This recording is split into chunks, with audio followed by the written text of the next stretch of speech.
오늘 함께 나눌 하나님 말씀은 요한복음 12장 1절부터 3절까지입니다. 요한복음 12장 1절부터 3절까지의 말씀, 길지 않으니까 우리 한 목소리로 같이 읽겠습니다. 시작. 6월절 엿새 전에 예수께서 베다니에 이르시니 이곳은 예수께서 죽은 자 가운데서 살리신 나사로가 있는 곳이라. 거기서 예수를 위하여 잔치할세 마르다는 일을 하고 나사로는 예수와 함께 앉은 자 중에 있더라.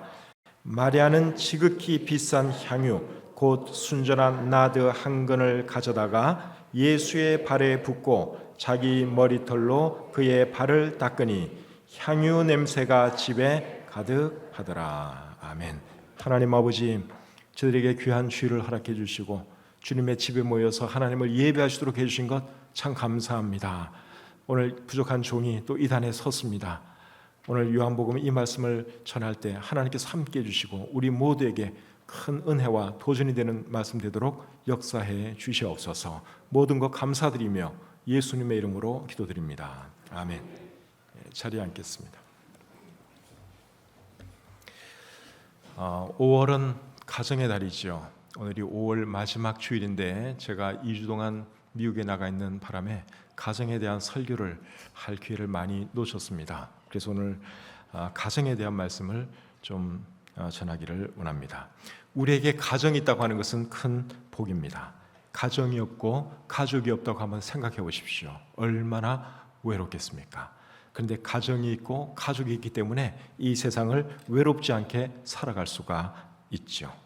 시편 68편 6절에 보시면 이런 말씀이 있습니다. 하나님이 고독한 자들은 가족과 함께 살게 하시며. 다시 한번 읽어볼까요? 하나님이 고독한 자들은 가족과 함께 살게 하시며. 이 말씀에 의하면 하나님께서 가정을 주시고 가족을 주신 이유가 무엇입니까? 고독하지 않도록 하기 위해서, 외롭지 않도록 하기 위해서 하나님께서 우리에게 가정을 주시고 가족을 주셨습니다. 그래서 가정이 있다고 하는 것은 보통 큰 축복이 아니죠. 우리가 어릴 때 많이 불렀던 노래 중에 이런 노래가 있습니다. 즐거운 곳에서는 날 오라 하여도 내 쉴 곳은 작은 집 내 집뿐이리. 내 나라 내 기쁨 길이 쉴 곳도 꽃 피고 세우는 집 내 집뿐이리. 오 사랑 나의 집 즐거운 나의 벗 내 집뿐이리. 여러분 다 아는 노래죠. 우리 한번 불러볼까요? 같이 한번 불러보겠습니다.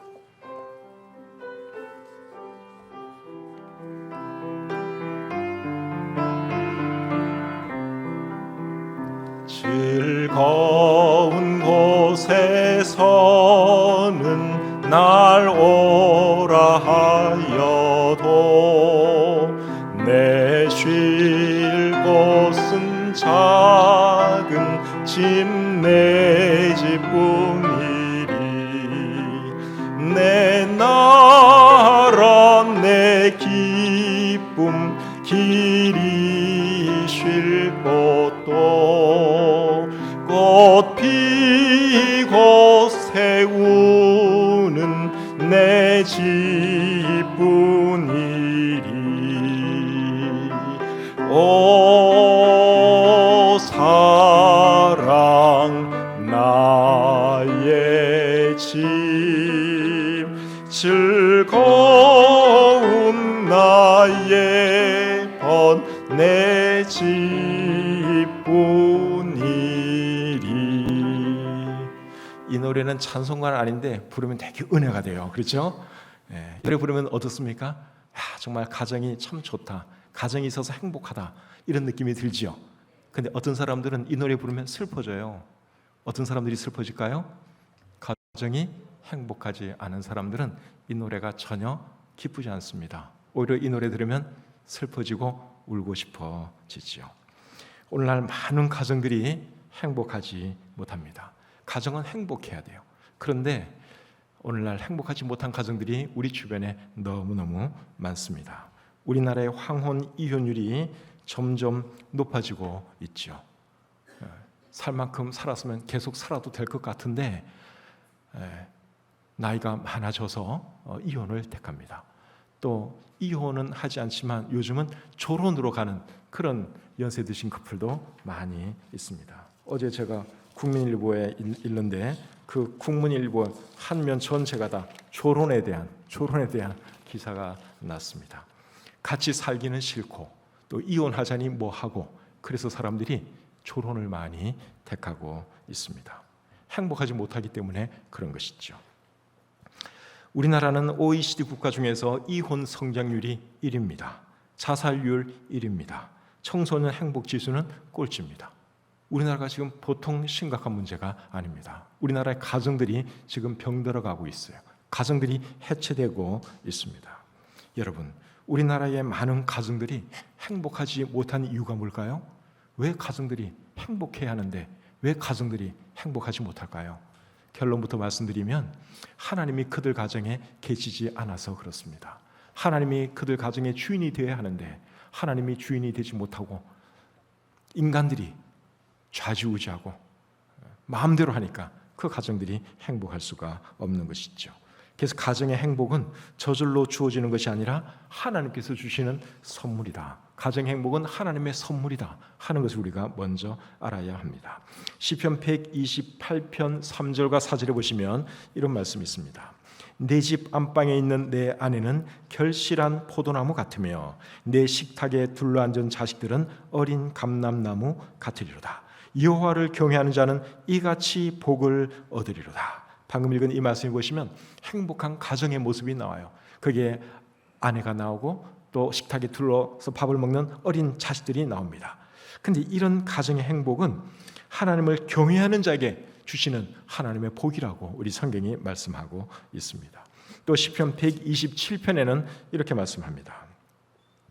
여호와께서 집을 세우지 아니하시면 세우는 자의 수고가 헛되며 여호와께서 성을 지키지 아니하시면 파수꾼의 깨어 있음이 헛되도다. 이게 결국 무슨 말입니까? 행복한 가정은 저절로 이루어지는 것이 아니라 하나님께서 도와주셔야지 이루어진다 하는 그러한 말씀입니다. 그래서 행복한 가정은 절대로 저절로 주어지는 것이 아니라 하나님께서 복으로 주시는 것이다. 하나님의 선물이다 하는 것을 우리가 알아야 하지요. 오늘 우리가 본문으로 읽은 이 말씀은 나사로와 마르다, 마리아 가정에 대한 말씀입니다. 이 3남매는 사람들이 흔히 생각하는 행복의 조건은 전혀 갖추지를 못했습니다. 일단 이 사람들은 가난했습니다. 이들이 사는 동네가 어디라 그랬죠? 오늘 본문에 베단이라고 하는 곳이죠. 베단이라고 하는 곳은 예루살렘 동쪽으로 3km 떨어진 그런 위치에 있습니다. 근데 이 베단이라고 하는 동네는 가난한 사람들이 모여서 사는 동네예요. 베단이라고 하는 말의 의미가 가난한 자의 집, 번뇌하는 자의 집, 그런 뜻입니다. 왜 그런 이름이 붙었겠어요? 가난한 사람들이 사니까, 고민 많은 사람들이 사니까. 그러니까 우리식으로 하면 가난한 달동네라고 할 수 있는 거죠. 부자들은 다 어디서 삽니까? 예루살렘 안에서 살아요. 근데 이 사람들은 예루살렘에서 살 형편이 못 되니까 예루살렘에서 3km 정도 떨어진 이제 베단이라고 하는 곳에서 살아가는 것이죠. 그리고 이 세 남매는 부모님도 안 계셨던 것 같습니다. 부모님이 계셨으면 부모님 이름이 나올 텐데 오늘 이 본문에는 이들의 부모님 이름이 나오지를 않는 것을 볼 때 이들은 부모님 없이 그냥 3남매가 이렇게 살아가는 그러한 가정이라고 생각이 들어요. 그런데 중요한 것은 이 3남매의 가정이 행복했다는 것입니다. 가진 것도 별로 없어요. 부모님도 안 계세요. 그런데 행복했어요. 여러분, 어떻게 해서 이 가정, 이 사람들이 행복한 것을 알 수 있느냐? 오늘 이 본문에 보시면 이 집에서 지금 잔치가 일어나고 있습니다. 여러분, 잔치는 언제 하죠? 기쁜 일이 있을 때 하는 거죠. 행복할 때 하는 거예요. 우울하고 슬플 때 잔치 안 합니다. 기쁠 때, 즐거울 때, 행복할 때 잔치를 하는데 지금 이 사람들이 집에서 잔치를 하고 있어요. 그리고 예수님께서 이 사람들의 집을 자주 방문했는데 그런 것을 봐도 이 사람들의 가정이 참 화목하고 행복했다 하는 것을 우리가 알 수 있습니다. 마태복음 21장 17절을 잠시 한번 보겠습니다. 마태복음 21장 17절입니다. 자, 같이 한번 읽어볼까요? 시작. 그들을 떠나 성 밖으로 베다니에 가서 거기서 유하시니라. 예수님께서 예루살렘에 오셨는데 예루살렘에서 계시지 아니하시고 베다니에 가서 유하셨다. 거기서 잠을 주무셨다. 그렇게 우리 성경이 말씀하고 있습니다. 왜 예수님께서 예루살렘까지 오셔서 예루살렘에서 주무시지 않고 다시 3km나 걸어 나가서 거기서 주무셨을까요? 그 이유는 베다니에 좋은 호텔이 있어서가 아니라 좋은 호텔은 예루살렘에 있습니다.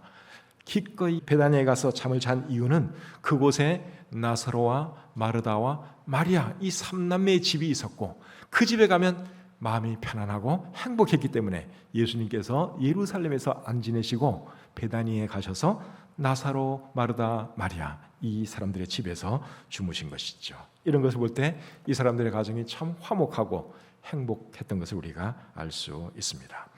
그렇다면 여러분, 이 3남매의 가정이 행복한 이유가 뭘까요? 행복한 이유가 있겠죠? 돈이 많진 않아요. 부모님도 안 계세요. 그런데 행복해요. 그 이유가 도대체 뭘까요? 우리는 3가지 이유를 생각해 볼 수 있습니다. 첫째는 이 사람들이 예수님과 가까이 지냈다는 사실입니다. 이미 말씀드린 것처럼 예수님은 이 사람들의 집에 자주 방문을 하셨습니다. 그것은 결국 무엇을 말해주는가 하면 이 사람들과 예수님이 그만큼 가깝게 지낸 것을 말해주는 것이죠.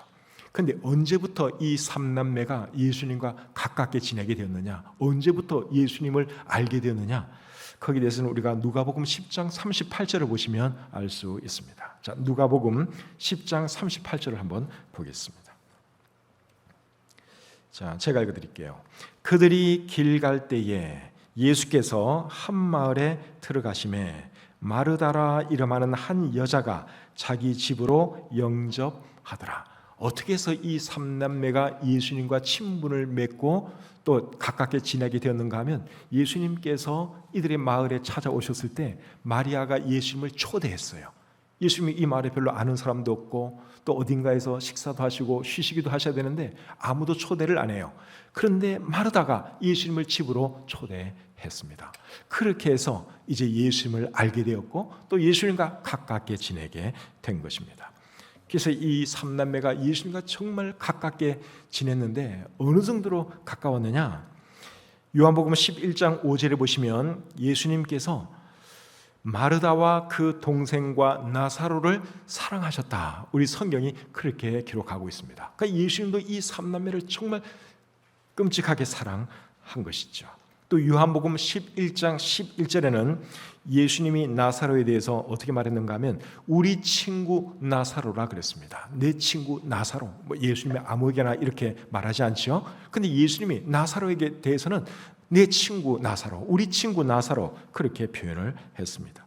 또 요한복음 11장 35절에 보면 나사로가 죽었을 때 예수님께서 눈물을 흘리셨어요.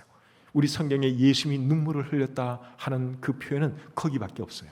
다른 사람 죽었을 때는 예수님이 눈물을 흘렸다 이런 표현이 없어요.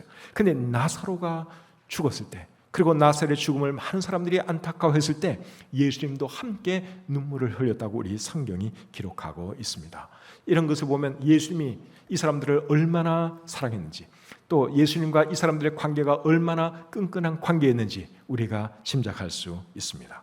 사람은 누구와 친하게 지내느냐에 따라서 영향을 받습니다. 우울한 사람과 가깝게 지내면 우울해집니다. 행복한 사람, 즐거운 사람과 가깝게 지내면 행복해지고 즐거워집니다. 그렇다면 여러분, 예수님과 가깝게 지내면 어떻게 될까요? 예수님과 가깝게 지내면 어떻게 되느냐? 행복해집니다. 예수는 이 세상에서 가장 행복한 분이셨어요. 그 마음에 하늘의 평안이 충만한 분이었어요. 그래서 예수님과 가까워지면 행복해질 수밖에 없는데 이 3남매가 행복해질 수 있었던 그 첫 번째 비결이 뭔가 하면 예수님과 가깝게 지냈다고 하는 사실입니다. 사랑하는 여러분, 여러분도 행복해지기를 원하십니까? 그렇다면 예수님을 가까이 하시기를 바랍니다. 예수님과 가깝게 지내셔야 돼요.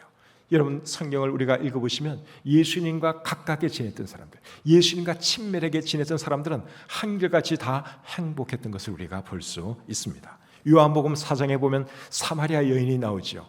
이 사마리아 여인은 예수님 만나기까지 전혀 행복하지 않았습니다. 사람들 만나는 것을 싫어했습니다. 자기의 삶이 떳떳하지 못하니까 자꾸만 남자를 교체하는 그런 삶을 살다 보니까 떳떳하지를 못했어요. 사람들 만나는 것이 싫었습니다. 사람들 만나면 사람들이 수군거리고 손가락질하고 그것이 싫어서 늘 사람들 피해서 다녔어요. 그래서 물 길러 올 때도 뜨거운 낮 시간에 아무도 우물가 안 찾는 그 시간에 우물가에 왔다가 이 사람이 예수님을 만나지요. 근데 예수님을 만나고 나서 이 사마리아 여자가 어떻게 변했습니까? 행복한 사람으로 변했어요. 그전에는 사람들 기피하던 여자였어요. 근데 예수님을 만나고 나서는 동네로 달려들어가서 내가 메시아를 만났다. 여러분들도 한번 와서 그분을 만나보십시오. 그러면서 막 전도를 하고 다녀요. 갑자기 사람이 이렇게 변할 수가 없는데 예수를 만나고 이분이 이렇게 행복한 여자로 변한 것이죠. 누가복음 19장에 보시면 삭개오라고 하는 사람의 이야기가 기록되어 있습니다. 삭개오는 돈이 많은 부자였습니다. 그럼에도 불구하고 전혀 행복하지는 않았습니다. 돈만 많으면 행복할 거라고 생각하고 자꾸만 모았습니다. 그런데 전혀 행복하지는 않았어요. 그런데 이분이 예수를 만나고 나서 행복한 사람이 되었습니다. 그래서 자기가 가지고 있는 그 많은 재산 가난한 사람들 다 나눠줍니다. 옛날 삭개오로는 생각도 못하는 일이에요. 그런데 행복하니까 이제 돈에 집착할 필요가 없어졌어요. 그래서 가난한 사람, 어려운 사람들 보면 자기 돈 베풀어서 구제하고 선행하고 그런 삶을 삭개오가 살았습니다. 삭개오의 그 불행을 행복으로 바꿔준 사람이 결국 누구였습니까? 예수님이에요. 그러니까 예수님 만나면 누구라도 이렇게 행복해질 수가 있습니다. 그래서 여러분들이 정말 행복한 사람이 되기를 원하시면 예수님을 만나시기를 바랍니다. 그리고 예수님과 가까이 지내시기를 바랍니다. 여러분 가정도 마찬가지예요. 오늘날 많은 가정들이 행복하지 못합니다. 특별히 한국의 많은 가정들이 행복하지 못하는데 정말 행복한 가정이 되려면 어떻게 해야 되느냐? 그 가정에 예수님을 초대하셔야 됩니다. 예수님 중심으로 살아가야 되고 하나님 중심으로 살아가는 그런 가정 될 때 하나님께서 그 가정에 행복의 축복을 주실 줄 믿습니다. 마태복음 11장 28절에서 예수님이 이렇게 말씀하세요. 수고하고 무거운 짐진 자들아 다 내게로 오라. 내가 너희를 쉬게 하리라. 수고하고 무거운 짐진 자들아 다 내게로 오라고 예수님이 초대하고 계세요. 오면 내가 너희를 쉬게 해주겠다. 그렇게 말씀하고 있습니다. 여러분 사람들이 행복하지 못한 이유가 뭔 줄 아십니까? 무거운 짐을 지고 있기 때문에 그런 거예요. 여기서 말하는 무거운 짐이 뭔가 하면 죄의 짐입니다. 이 죄의 짐 때문에 사람은 행복할 수가 없어요. 늘 죄가 우리를 짓누르거든요. 이 죄 때문에 우리가 죄도 짓고 또 죽음도 우리가 결국 바라볼 수밖에 없고 그러다 보니 마음에 행복이 없고 즐거움이 없는 것이죠. 그런데 예수님이 그 죄의 짐을 해결해 주겠다고 말씀하고 있습니다. 그래서 우리 마음속에 정말 마음의 기쁨, 행복 원하시면 예수님을 믿어야 하는 것이죠. 또 요한복음 14장 27절에서는 예수님이 이렇게 말씀하십니다. 평안을 너에게 끼치노니 곧 나의 평안을 너에게 주노라.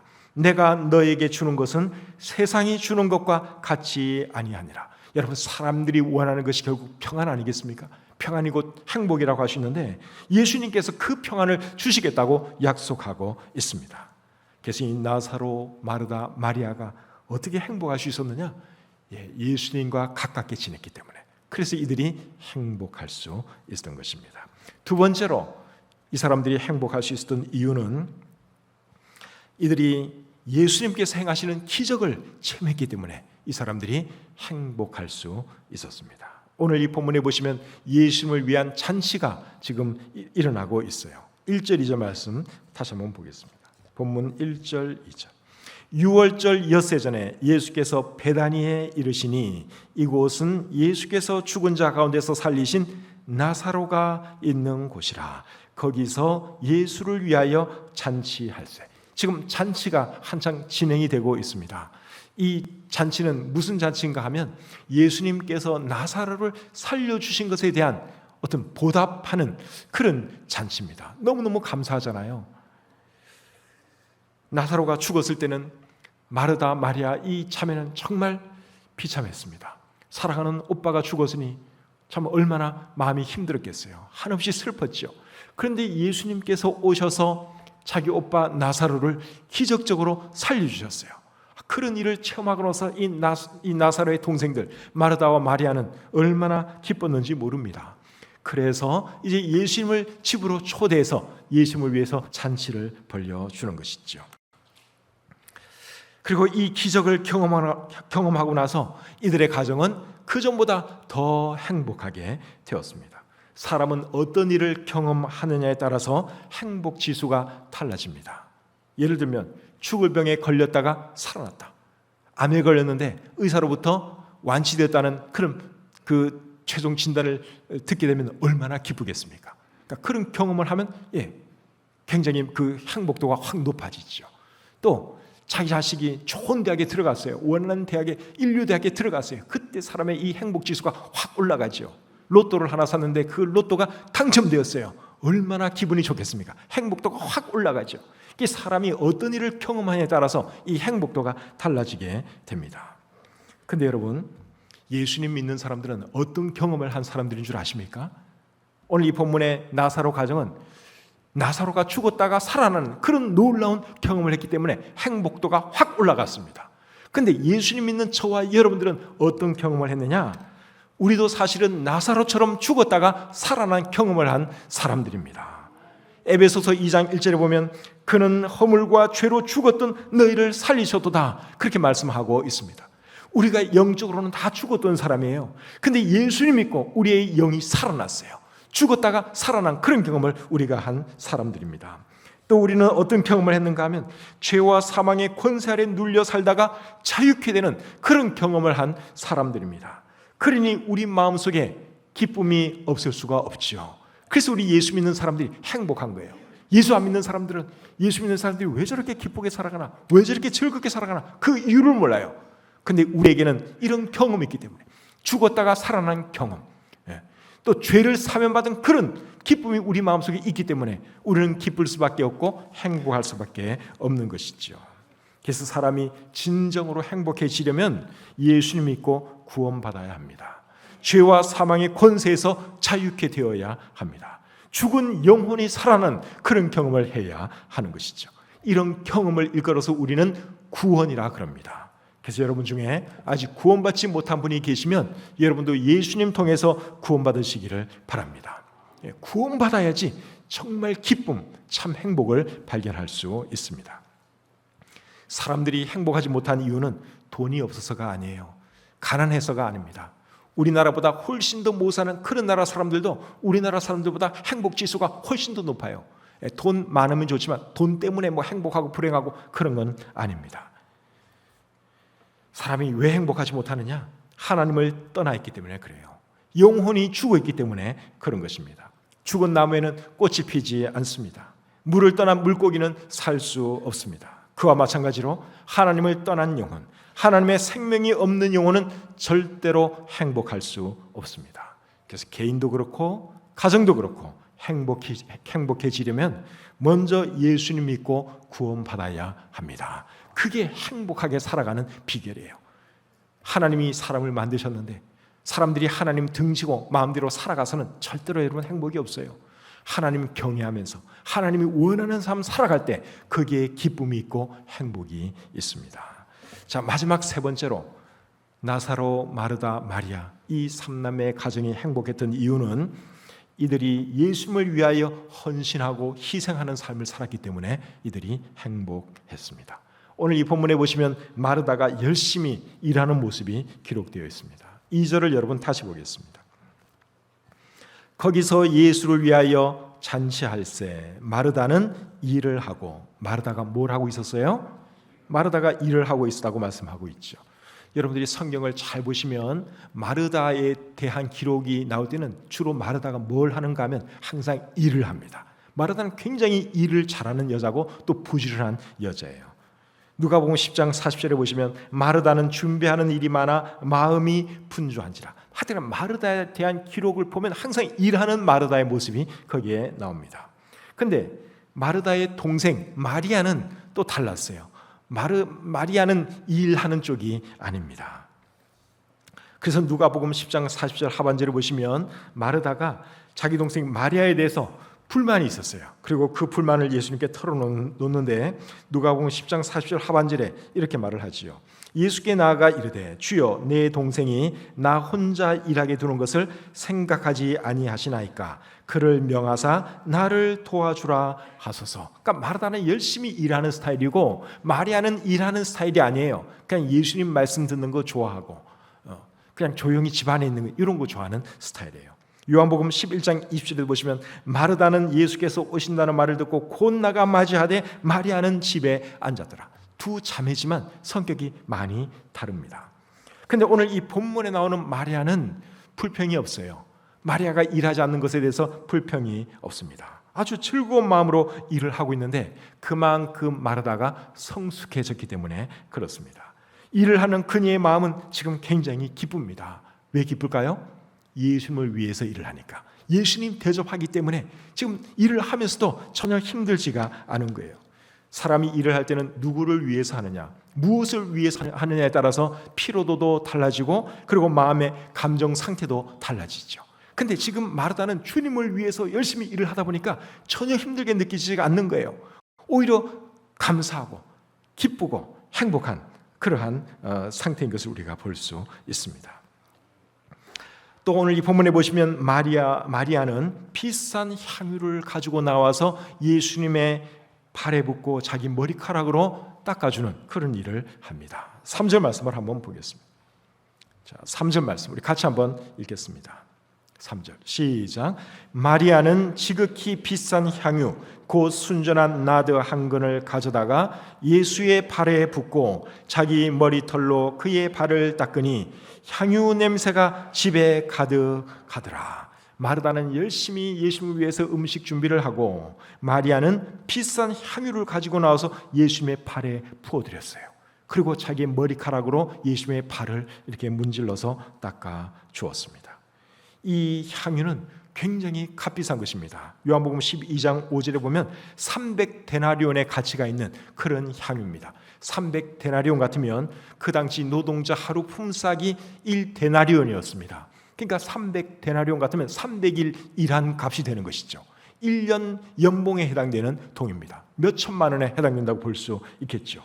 그런데 그 비싼 향유를 기꺼이 예수님의 발에 부어 드렸습니다. 그렇게 했기 때문에 예수님의 제자들부터 책망도 받고 말도 많이 듣습니다. 그런데 여러분, 마리아는 그것이 전혀 아깝다는 생각이 들지 않았어요. 아깝게 생각이 들었으면 그렇게 하지도 않았을 것입니다. 그런데 이 마리아는 그렇게 함으로 엄청난 기쁨과 행복을 그 마음속에 느꼈죠. 사람은 보람 있는 일, 좋은 일을 할 때 행복감을 느끼잖아요.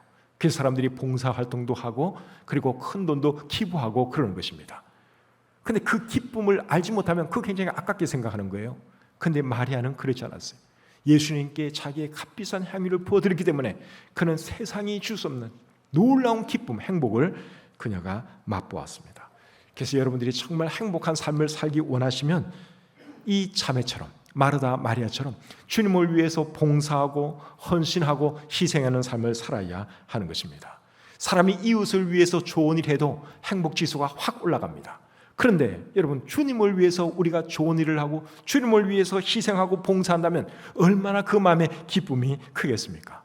그래서 여러분들이 정말 행복한 삶을 살기 원하시면 이웃을 위해서도 봉사하시고 특별히 주님을 위해서 봉사하고 헌신하는 그러한 삶을 살아가시기를 바랍니다.